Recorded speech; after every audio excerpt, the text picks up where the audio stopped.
दोस्तों पवन खेड़ा के बाद अब उनकी पत्नी भी एक नहीं बल्कि दो वोटर आईडी कार्ड की मालकिन निकली। पॉलिटिकल इकोसिस्टम में ईपीआईसी बैटल चालू है और ऐसे में कोटा नीलिमा जो अपने आप को ऑथर लिखती हैं, उन्होंने हमें एक नई कहानी लिखने पर मजबूर कर दिया। दो में से एक ईपीआईसी नंबर है SJE07555975 जो दिल्ली का है और दूसरा ईपीआईसी नंबर है TDZ2666014 जो तेलंगाना की एक कंस्टिट्यूएंसी का है। दोनों आईडीज में रिलेटिव का नाम पवन खेड़ा लिखा है और आईडी होल्डर के नाम और एज में छोटे मोटे चेंजेस हैं।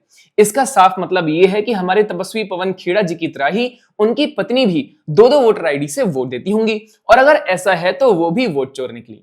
अभी कुछ दिन पहले ही इलेक्शन कमीशन ने पवन खेड़ा को दो ईपीआईसी आईडी रखने के लिए नोटिस भेजा था और उनसे जवाब मांगा था, जिसके जवाब में पवन खेड़ा जी ने कहा था कि मैंने इलेक्शन कमीशन से एक आईडी को डिलीट करने के लिए रिक्वेस्ट दर्ज कर दी है, लेकिन अब ईसीआई अपना काम ही नहीं कर रही है तो हम क्या करें। अब ऐसे में सवाल ये उठता है कि क्या उनकी पत्नी की दो आईडीज के बारे में भी उनका यही कहना है।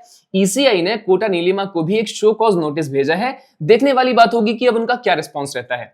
दोस्तों राहुल गांधी ने पिछले लगभग एक महीने में वोट चोरी वाले नैरेटिव को भुनाने के लिए कितनी रैलीज की, कितना गला फाड़ा और अभद्र भाषा इस्तेमाल करने और करवाने के लिए कितना जलील भी हुए, लेकिन इस सारी मेहनत को राहुल गांधी के सबसे करीबी और उनसे जुड़े लोग ही मिट्टी में मिला रहे हैं। तेजस्वी यादव और पवन खेड़ा के बाद यह तीसरा ऐसा केस है जिसमें दो वोटर आईडी मिली है।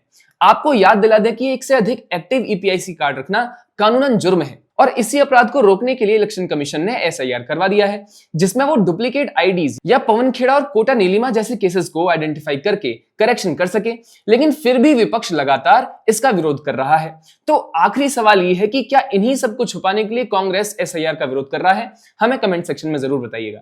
नमस्कार।